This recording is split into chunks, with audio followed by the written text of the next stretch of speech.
Hello everyone, কেমন আছো সবাই? তো দেখো, আমার বার্থডের দিনকে আমার দিদুন আমাকে সন্ধ্যাবেলা 1 প্লেট ম্যাগি বানিয়ে দিয়েছে। আর এই ম্যাগি খেয়ে আমার তো পেট প্রচণ্ড পরিমাণে ভর্তি হয়ে গেছে। তারপর কর্তামশাই ফোন করলো, ফেরার সময় এত সুন্দর একটা কেক আমার জন্য নিয়ে এসছে। আর আমি তারপর সেজে গুজে এই যে কেক কাটিং করতে আরম্ভ করে দিয়েছি। আর এত গরম পড়েছিল না আমার বার্থডের দিনকে, তো সাইডে স্ট্যান্ড ফ্যান চলছে আর ফ্যানের হাওয়ায় তো আমার চুল প্রচণ্ড পরিমাণে উঠছে। আর কি বলবো, আর আমি প্রচুর পরিমাণে ঘেমে স্নান হয়ে যাচ্ছিলাম। তো তারপর কেক কাটিং হয়ে যাওয়ার পরে আমি আমার দিদুনকে, বোনকে, আমার কর্তামশাইকে কেক খাইয়ে দিলাম। তো কেক খাওয়ানোর পরে চলে গেলাম ডিনার করতে। আর ডিনারে আমার দিদুন রান্না করেছিল সেদিনকে হচ্ছে মাটন আর রাইস, কারণ দুপুরবেলা অনেক কিছু খাওয়া হয়েছিল।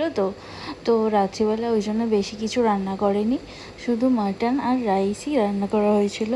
তো আমিই বললাম বেশি কিছু রান্না করো না। আর যেহেতু অনেক রাত হয়ে গিয়েছিলো কেক কাটিং করতে করতে, তো তারপর এই যে সবাই মিলে খাওয়া দাওয়া করে নিলাম। আর এটা হচ্ছে আমার প্লেট। তো আমি বেশি খেতে পারিনি, অল্পই একটু খেয়েছিলাম ম্যাগি খেয়ে, যেহেতু পেট প্রচণ্ড পরিমাণে ভর্তি ছিল।